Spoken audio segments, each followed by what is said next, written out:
34 years old and I've made a decision that I'm never going to get Botox. You know, living in LA, it has become such a normal thing for people to get Botox because they say it's prevention. But something that I've realized is at one point in life, you're going to have to deal with the fact that aging is just part of the journey. And so what I'd rather do is find beautiful, natural ways to help keep my skin as amazing, as bright, as plumped as it possibly can be, using things that don't involve injections or toxins. How does that sound?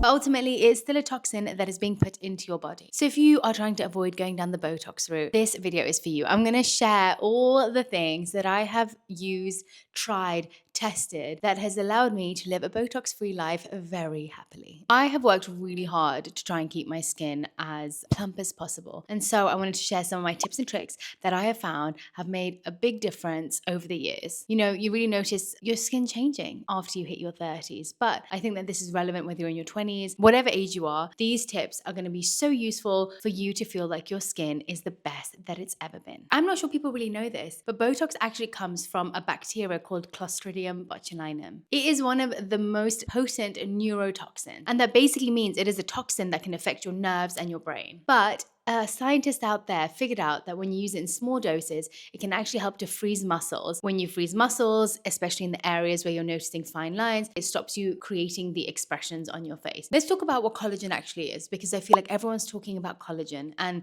collagen is the reason why people say that we need to get Botox. The collagen in our skin apparently reduces as we get older. We're told that collagen production peaks in our 20s and then it is downhill from there. But I actually did a bit of research on this, and it actually says that after the age of 40, Botox production reduces by 1% every single year, which, to be honest, isn't that much. Which means, yes, there is a decline, but not really as drastic as they're making it out to be with all these anti-wrinkle, anti-aging, anti-everything products. So I'm going to make sure that your skin stays as plump, juicy, and as tart as possible. The first thing that I absolutely love doing is icing my face. It helps to boost your circulation in your skin. It constricts and expands your blood vessels in your face, and this increased blood flow delivers more oxygen and nutrients to all your little skin cells, promoting collagen production, a healthy glow, and also tightening of the skin too. The ice or the cold temperature actually causes your skin to tighten, which makes your skin look like it's lifted and more firm. Over time, it's also said that it can help with your skin elasticity and the fine little lines that come with aging. I've actually started using quite a few tools, and I find them really useful. Look, they're not permanent things, but they definitely help in the moment or on a weekly basis. So the first thing I really like using is a microcurrent tool. I actually use Pure Lift or NuFace. I've used both and they're both pretty great. I tend to go towards the Pure Lift. I find that I notice a bigger difference using it. And essentially it uses low currents to help stimulate the muscles in your face. I once did half my face and left the other half without it, and you literally saw such a big difference of lift on one side than the other. You know, I think if you use it over a long period of time, I'm sure it has long-term effects. But it does actually just end up fading away, just like Botox does. And if you didn't know, Botox does slowly fade away. The effects of it does. So you actually have to keep getting it done over and over again. And actually, if you think about where it goes, it dissolves and goes into your bloodstream. And so this toxin is not just on your face. Eventually, as it dissolves, it will start seeping into your blood and then go through the rest of your body. Another tool that I really like is gua sha. It's a Chinese massage tool that actually helps circulation, and you can use it in different ways on your face to massage. I absolutely love this. It really helps to move the lymph around your face. And a lot of the time when we feel puffy or a little bit saggy, it's because we might have just built up a lot of fluid in our face, like whether it's inflammation, lack of sleep, eating too much salt, eating pizza the night before. Your face will tell you what you've eaten. And so I really like using this tool to push away all the lymph or toxins that are in the face, and damn, will you see a difference. Again, the same as the tools that I was just talking about. You really can tell a difference when you do half your face and you don't.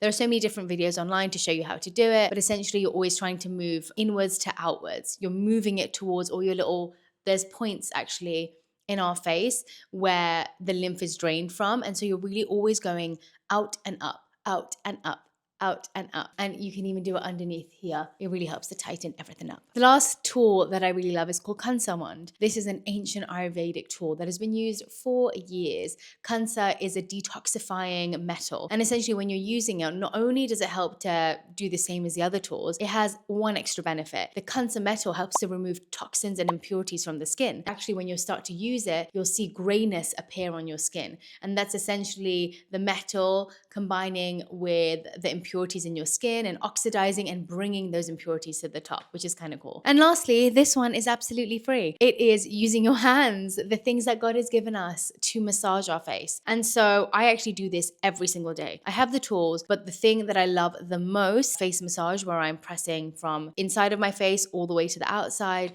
and whether it's under my eyes where I feel puffiness, whether it's the little lines that I may see on my forehead or my cheeks or my expression lines, it's constantly pulling outwards. And you can be gentle with it. You don't need to stretch your face. I can only speak from personal experience about this, but microneedling is incredible. But it is a process, and especially if you're doing it for the first time, it can be kind of shocking to your system and to yourself when you're looking in the mirror. It took a whole week for my face to get back to any kind of normality. It literally looked like a baby tiger had scratched up my face. Microneedling stimulates collagen and elastin production in the skin by creating these little micro lesions on your skin, which then triggers your body's natural healing response, ends up resulting in firmer, smoother, and tighter skin. I honestly noticed such a big difference, but it took like 2-3 weeks for me to really see the glow, because if you're thinking about it, you're creating little lesions on your skin, like little injuries. So it is kind of like a baby tiger did scratch you, but essentially it kickstarts your healing system to produce new skin.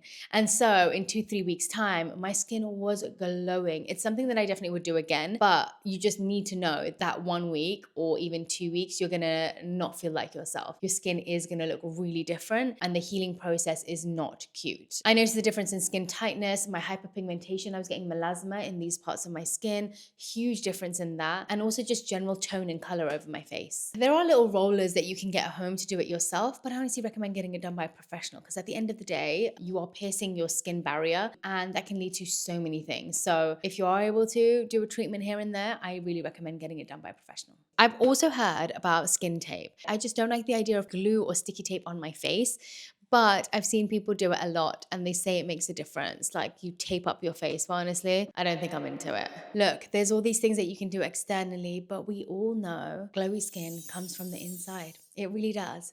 Just like they say abs are made in the kitchen, so is plump, juicy skin. And so we have to be so careful about the things that we're eating, but more importantly, making sure that we're eating the things that support our skin health and the production of collagen in our body. And luckily, there are lots of foods, natural foods, that can help to stimulate collagen production in our body. We usually end up thinking that if I need something, for example, collagen, I need to eat things that have collagen in them. But that's actually not true, because collagen, if you didn't know, is actually made up of amino acids. It's a protein. So what you actually can do is eat different things that contain the different amino acids that are the building blocks of collagen in your body. And we forget about the vitamins and minerals that support the system to even create it. And so there are lots of different ingredients that can actually help not only to produce collagen, but also vitamins and minerals that help to support the system of creation in the body. Now, I'm only going to talk about the vegan supplements because I truly believe that you can achieve it by not harming animals. There aren't necessarily vegan collagen foods, but there are things like algae, and you can get algae supplements that are really, really great. A vitamin that is really important in the process is also vitamin C. Now, you know where you get that from. All your citrus fruits, your berries,